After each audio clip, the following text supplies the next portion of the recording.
I thank you very much. I hope you're going to like me as much when I'm finished as when I start, because those of you who know me and have heard me before know that I'm going to talk very directly to you. And I do that because I understand why people succeed and why people fail. I've spent my life, doing these kinds of things. I was a university professor for years in the field of psychology and sociology. I studied human emotions.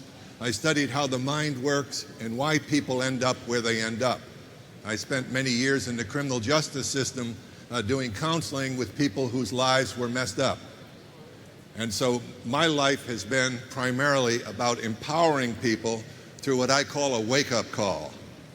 So I'm going to talk to you about some things like cause and effect, how the mind functions, why people succeed, why people stay average, and why people fail. Would that be of value to you if we could share some ideas around that?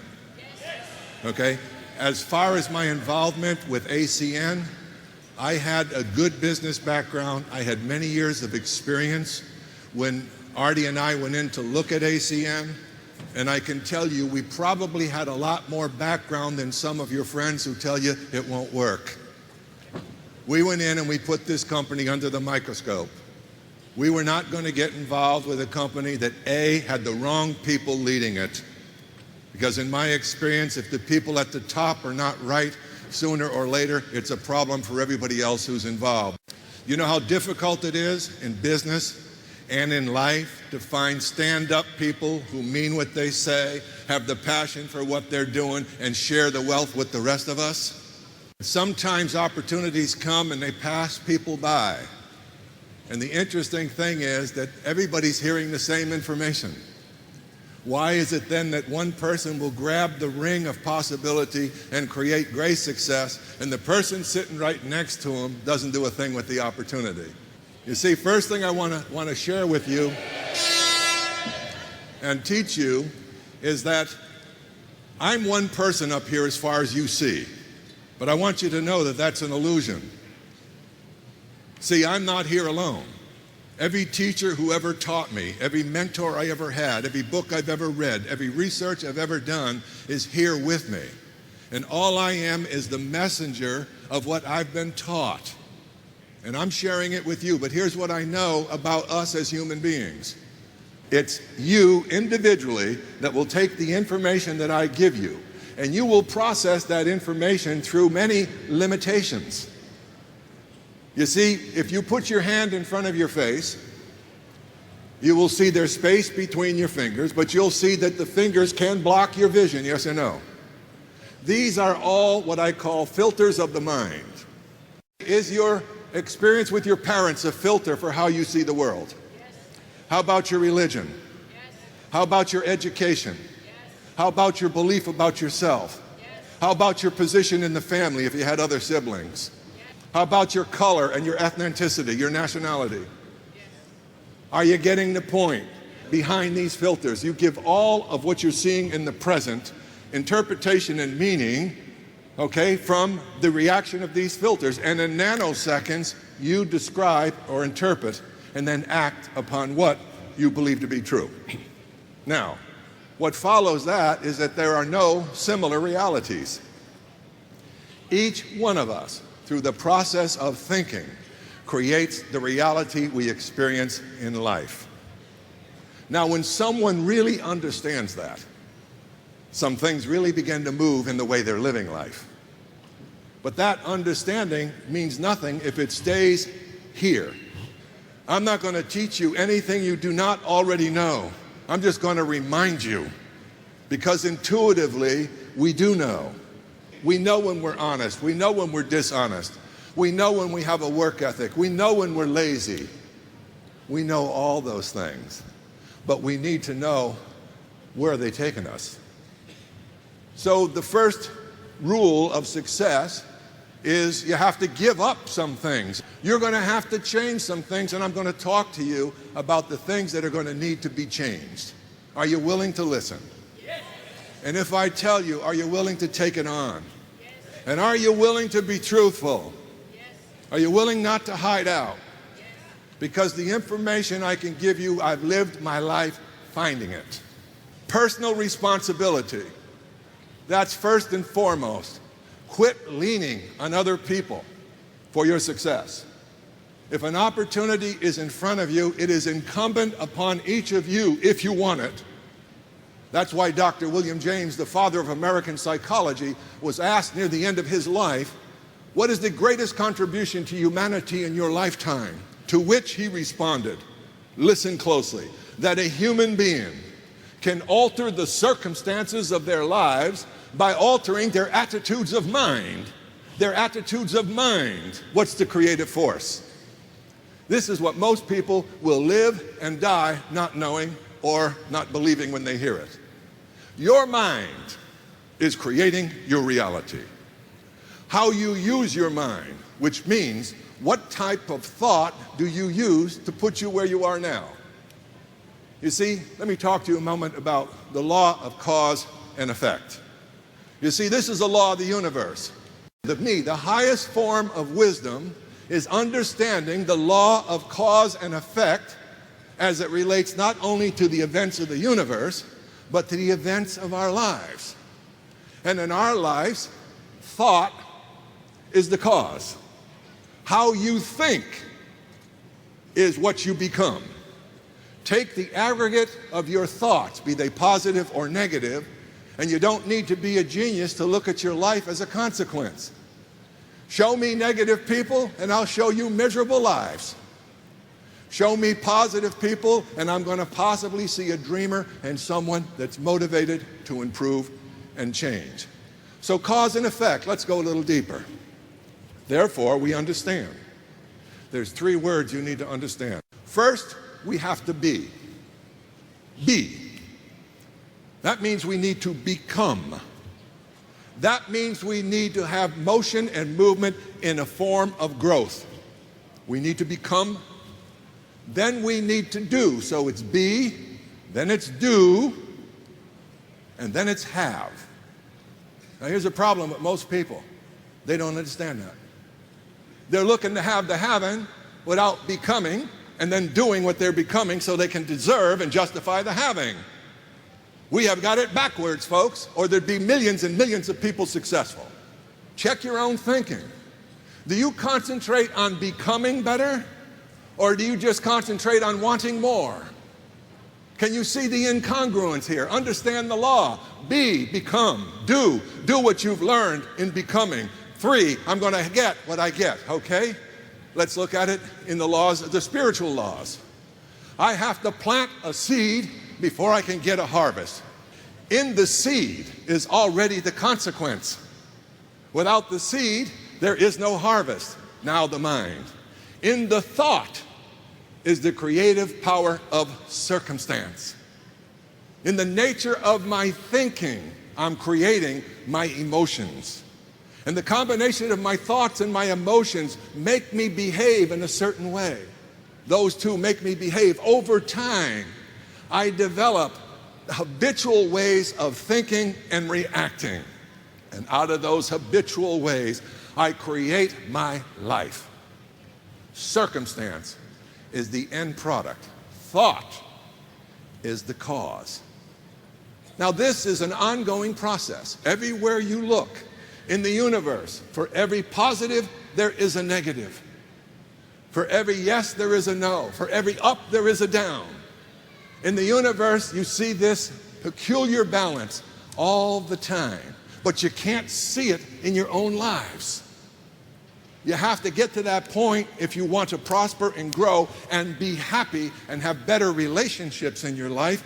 You need to finally get this. In fact, I will say to you that the lack of understanding of this universal law of cause and effect is the reason for most failure that you're ever going to encounter. You see, conditions are conditions. Circumstances that are out there are events that happen. The only choice you and I have, the only real freedom we have, is how are we going to think about what's happened. And there is where we have choice that most people have given up. We've become habitual in our responses to circumstances. we seldom step back and say, I have a choice whether to get angry. I have a choice whether to be bitter. I have a choice whether to be resentful. I have a choice. Why am I giving up that choice and simply reacting like I've always reacted? You see, people are not trained. They're really not trained to be successful. They're not trained to understand the power of their minds. We get educated to get jobs. And what are jobs? Jobs take our ability to create and put them in a very, very narrow field, a vertical field called our profession. And everything we begin to interpret, the people we hang with, the people we go to dinner with, they all become in that circle for the most part. So what is our thinking limited to? What are the influences limited to? They're limited to the rather peculiar and exclusive surroundings that we get. Now, do people influence you? Do you think that we might be end products of a lot of that? What if the instruction, well-intentioned that it might have been, was wrong? Have you ever thought of that? Some of you in here had great talent, but maybe your sister or your brother that preceded you had a little more. And maybe your parents, when you were trying to become you, may have said, meaning well, please, your sister's the singer. And you stopped singing. What a shame. Did you have a choice? You didn't know back then you had a choice, but you do know today. Maybe back then you were reacting to everybody that's bigger than you when you were a little kid. Everybody that's older than you is sort of God to you. Uncles and aunts, when they speak when you're little kids, you can't wait to respond favorably, yes or no. What if they're giving you garbage? We were still listening, weren't we? You see, I started out as a young boy with polio. I was in an iron lung.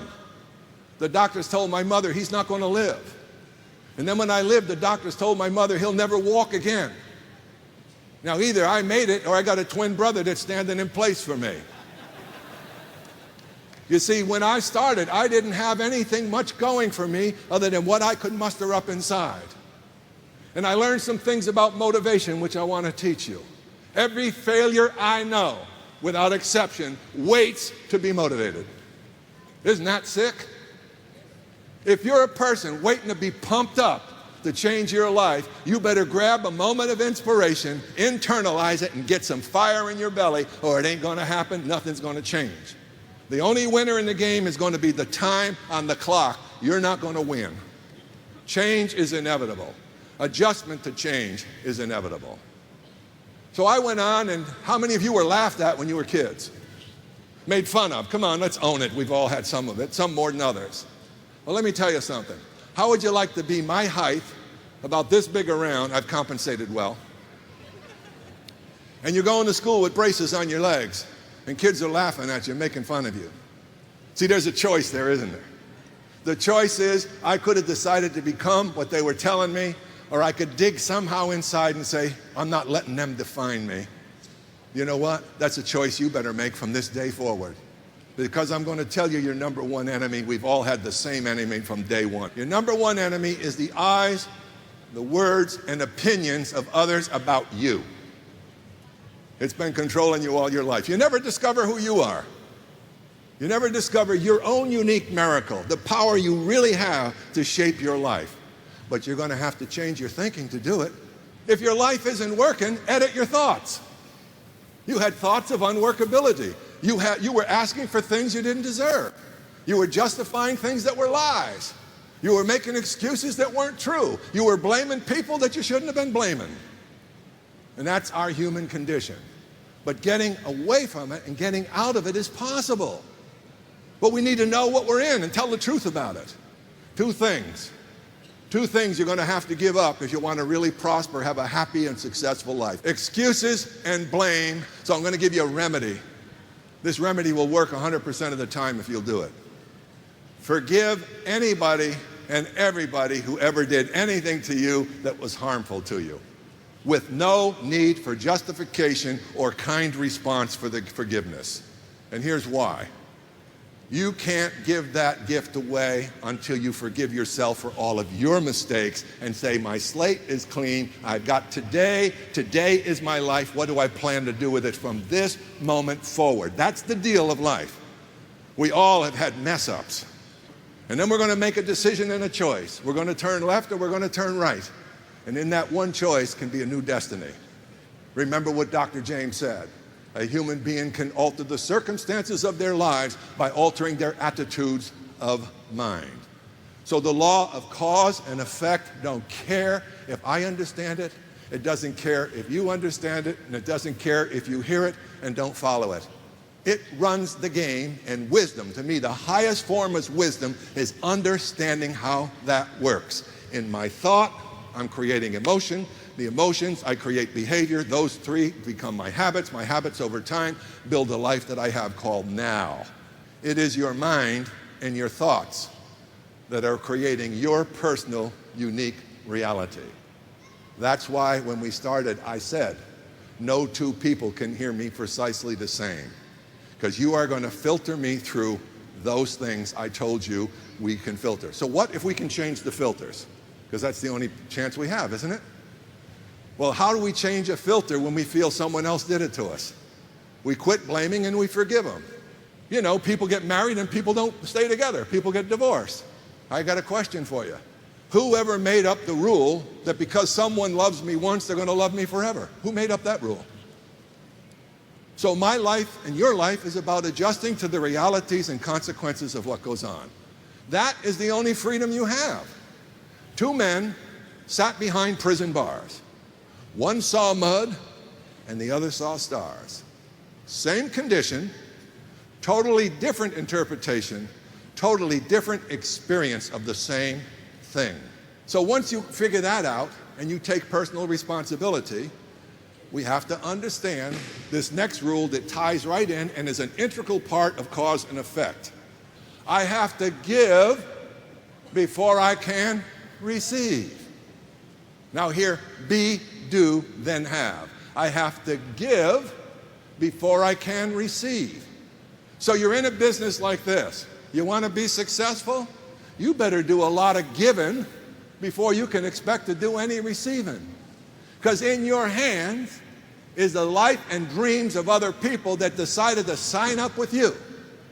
How are you going to be with them? Seeing how many people they bring to the meetings while you bring none?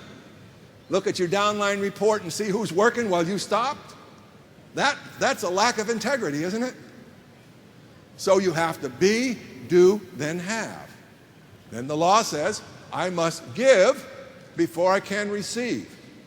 Well, what if you're not a person who gives? What if you're going through life with two catcher's mitts on, waiting for all the things you can get for the least amount of effort? Starts with your job.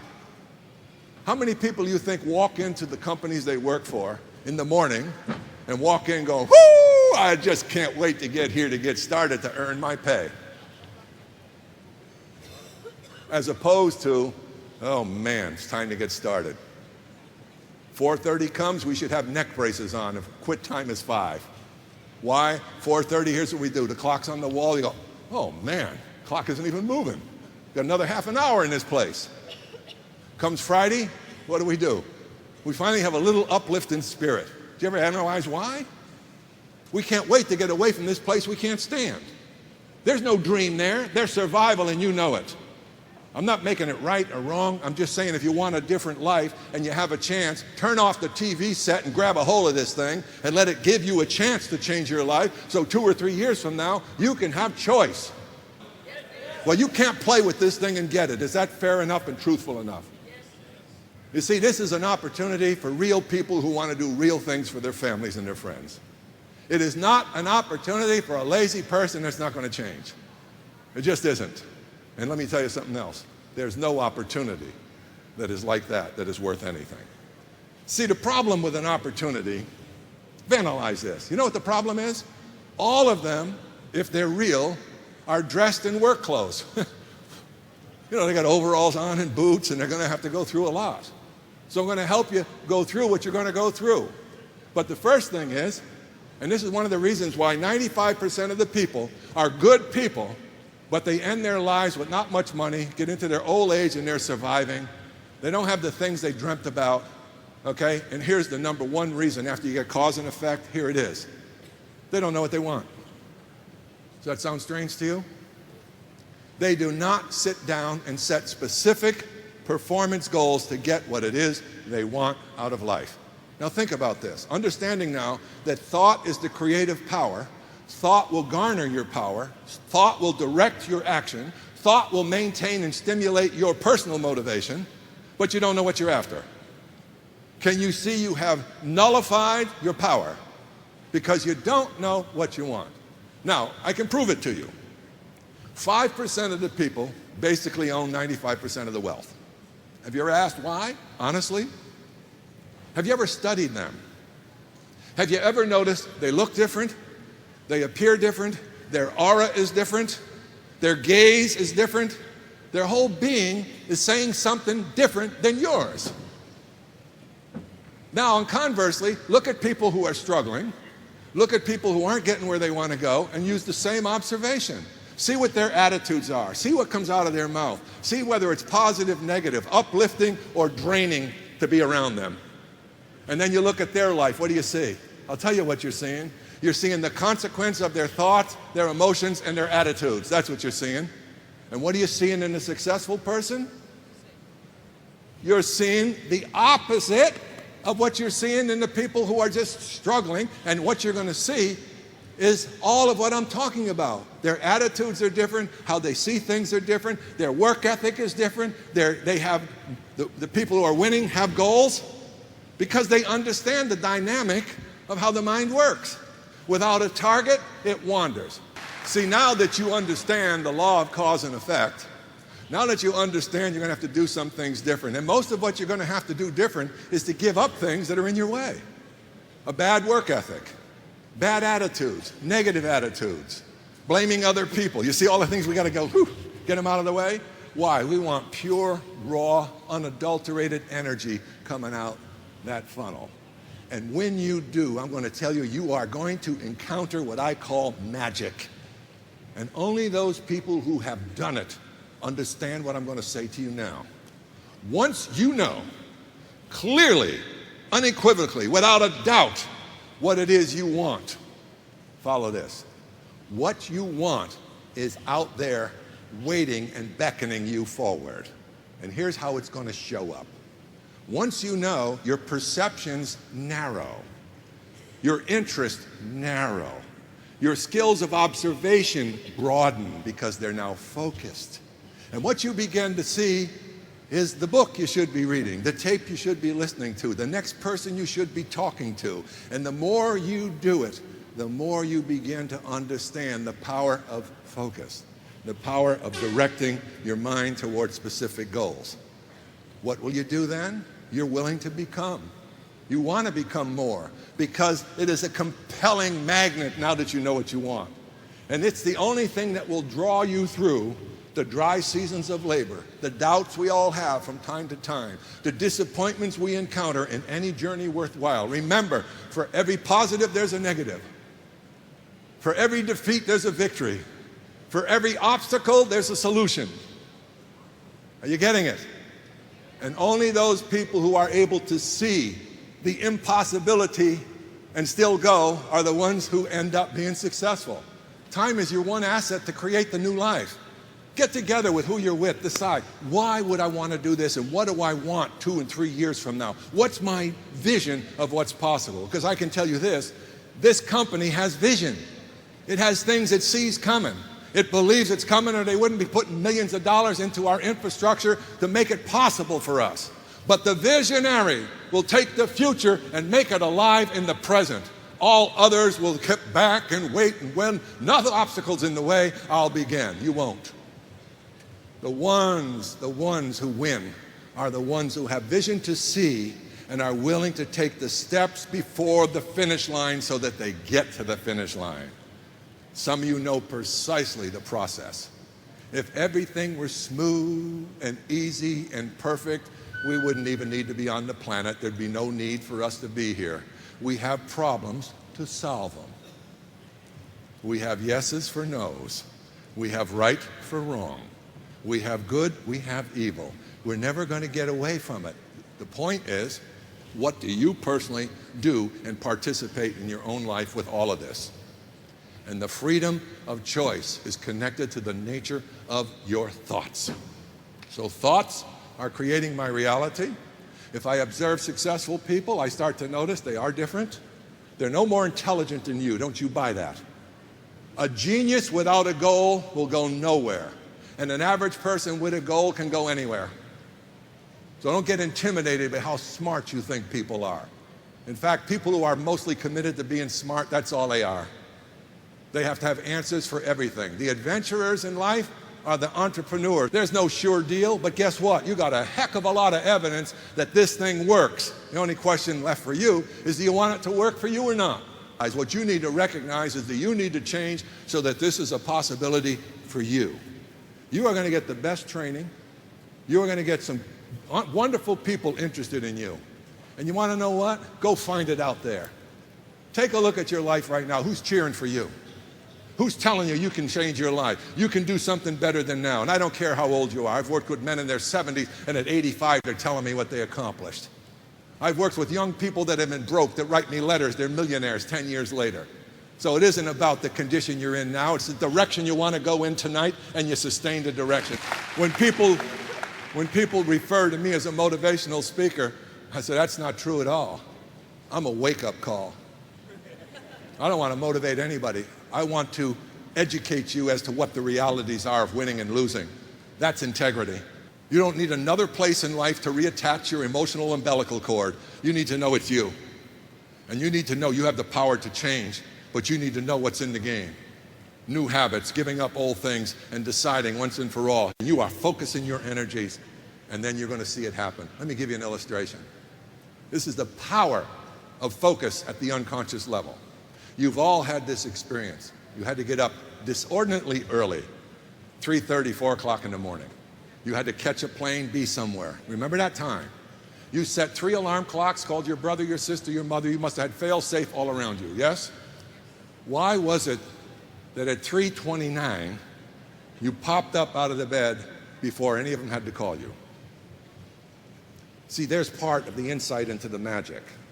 You programmed your unconscious mind with such a powerful, fierce, no guessing command, and it delivered. Now let me show you the limitations of your mind. There have been experiments done with fish in a fish tank. And what they did is they had the fish dropped on this end, a big, huge fish tank, and they fed, the food was all down on this end. Free. Free. No be, do, have, just let's have. So the fish went day after day when they got hungry down there eating all that free food. You know how fish are. And then the researchers one day put a glass plate at the end where they could see the food, but they couldn't get to it. So here were the fish. They go down, boom, man. About 2 or 3 of them did that, and they went back and they had a fish conference. And they started talking about the impossibility of getting food. See, they don't have any other skills developed, so they keep banging their nose. They bang their nose. They bang their nose. Now guess what? This is the conditioning. They lift the glass. Guess what the fish did? The food was readily available, but because they were conditioned to see the impossibility, they went as far as the glass and stopped and didn't eat. That's what you and I do. You see, the reason you don't set new visions for yourself, the reason you don't set new goals, is because the goals you're going to set now are based upon the experience of the goals that you've set in the past and the effort that you generated to get there. That's your glass ceiling. Now here's the wonderful thing about success. You know all the hardships you go through to get there? I'll describe them for you in a minute so you're prepared, and remind some of you who've been in the business that it hasn't ended. You have to understand that you are going to hit obstacles. Here's some of the obstacles. You invite someone even to this conference, and you are excited. You really work to get somebody here with you. And that person probably didn't even come in for today. How do you feel? What's your natural emotional reaction to that? Down, isn't it? Okay, could you get upset? Could you get angry? Could it seem justified? Watch your tricks of your mind. It seems all legitimate that the consequence of this should make you angry, make you upset, and take your energy away. Someone who didn't want it, once again, steals your dream. Shame on you. Until you own it, you're never going to get it. And you don't own it when you get it, you own it when you start it. And it's just a question of time, of checking your thinking, getting the right mind alignment, and this is coming your way. Now, are you going to invite people to meetings? They're going to say, yes, I'll be there. You'll be outside the meeting, all dressed up, waiting for them to come in, all excited about the person at 5 o'clock who said they're going to be there for the meeting at 7, and they don't show. Does it take you out of the game? Probably up until now, it would have. You know what you're going to say? This don't work. Amazing. Here's another one. People come to me, oh, George, I can't do this, I can't do that. How many people did you talk to this week? How many DVDs did you put out with Donald Trump on them to give people a chance to see it without you blabbing at them? How many did you buy? Yet you think you're in business and you want to succeed? You're not doing what successful people do. Here we are. Here's a person with 2 catcher's mitts on. Gimme, gimme, gimme before I do anything. You see the correction that's needed there? Don't sponsor people like that. They're only going to contaminate the business. If they can't see the value, this company does everything for us. Takes care of our customers, sends out the billing, does everything, puts out the great training videos, sets up the conferences, and you and I, as independent business people, our biggest job is not unloading a truckload of bricks. That's work. Imagine being excited going to that job. It's not unloading a platform of shingles and carrying them up to the 4th floor to be roofed. That's work. You can't get excited about that. But listen to this. Your job and my job is a pad with some applications, a pen in my hand, and a mouth that can talk, and an enthusiasm for offering something that can change people's lives. You know why you don't do it? You're terrified. You're terrified. Remember the enemies? The words, opinions, and eyes of others on you. Give it up. They don't care that much. Trust me. They don't talk about you 24/7. Trust me. They got their own problems. But if you believe you've got something good, who wouldn't you talk to? Who wouldn't you talk to? I think we got some reps that practice talking to light posts just to get better at it. So if you get the right attitude and you do the doing, you're going to start becoming better at what you're doing. Does that make sense? And then as you do that, you're going to begin having the things of your dreams. There's a word called commitment. Okay, commitment is doing the thing you said you would do long after the moment you said it in has left you. Now here's commitment for most people. Boy, when I'm pumped up, when I'm fired up, get out of my way. Boy, I'm a winner. I always watch out for those people. That's an emotion that is fleeting. The only thing that will override it is a passionate desire for a result. That will keep you persisting. You see, if you combine commitment and persistent with faith and belief, you have got the formula. Because commitment will keep you going into persistence. The only thing that will keep your persistence going is the faith in the outcome. Are you following this? So don't tell me you're any one of those 3 without being all 3. You see in the connections? Because persistence will take you through the dry seasons of labor. It'll take a person of average ability and make them into a superstar. It's the mother and father of good luck. It's the best cosmetic and the cheapest cosmetic in the world. A person who's persisting has an inner belief in where they're going. And you know them when you meet them. They're up to something. And you feel it when you're with them. They're after something. They're pursuing something. They don't look around in a foggy world with the lines on their face of depression, doubt, confusion. Where's the magic going to come from next? You're sitting on it. A little lesson in biology, if I might. You have to make a decision in life. We all do in some way or another. And the decision is, which came first, spirit or matter? Oh, these are more laws. Thought you might want to be interested. Which came first? Was the universe material first, or was it thought or energy first? Which one? There's a clue. So what's the greatest creative force in the universe? We call it God, we can call it whatever we want to, that's your choice.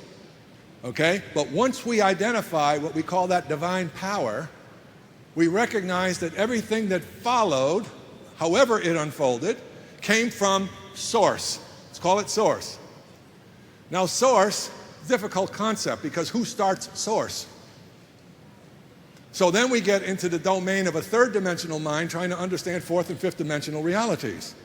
So the only thing you can come to is what I see gives more evidence to whether or not I understand the actual process here. But I'm pretty sure that if something else started source, it would have been more powerful than source, and we chase our tail till we came to one thing, and that is pure source. Whoa, wait a minute. Now who am I? There can be nothing in the universe that is not in some way connected to source. Now I'm a human being. I need to decide, who am I? Am I a physical body?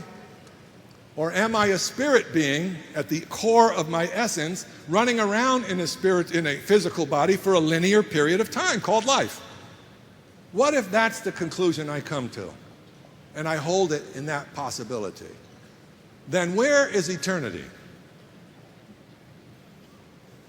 Since you can't break that continuum, you're just going to change clothes. If you believe in eternity, I got news for you. You're in it now. And whatever's after this is just more of it, maybe in a different form. Wow. Isn't that something? Well then, what does that mean as you look at your gift of life? Well, let me tell you what you did to get here. Two people got together, as far as I know, and they made whoopee. And in that process, there were millions of little pollywogs running around. And they were potentially you. Potentially me. There were millions of them going in an unbelievable uphill battle, knocking each other off, bing, bing, bing. Only one was going to survive out of the millions, and it was you. I got a question for you. Since we know that is the process, why did you want to be here so much and do so little with the possibility? You see, life is a gift. Life is to be lived. You're not here to live in the penalty box.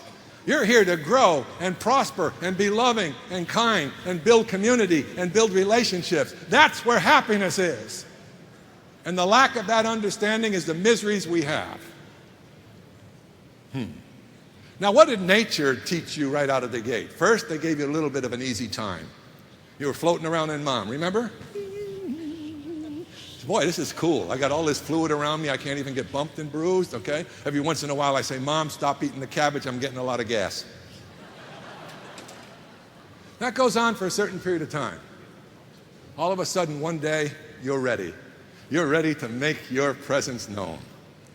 You flipped upside down and you look and you go, oh, no way. There's no possibility. And Mother Nature says, you want to bet? Watch us. Now, Mom, man, I want to tell you something. We don't have a chance of remotely understanding the process from there out. You and I have pain. What a joke. Now, I believe the reason why mothers can love so deeply their children is because in that experience of pain was created the vase for the largeness of their love. So again, I see the universe, the plus, the minus, the yin, the yang, the positive, the negative. But then you finally arrive. You finally arrive. You know what happened? You didn't like the journey. They're squeezing you. You go. And then you finally arrive in the world, and only a mother at that moment could say, isn't he or she beautiful? You know what the fathers do that go in there? They go like this, they look again, they run to the nurse. Is that a kid? You sure it's mine? Because we're the ugliest looking things you've ever seen from a male eye. What's that stuff? Well, oh, good, let me out of here. What does a mother say? My sweet, darling baby.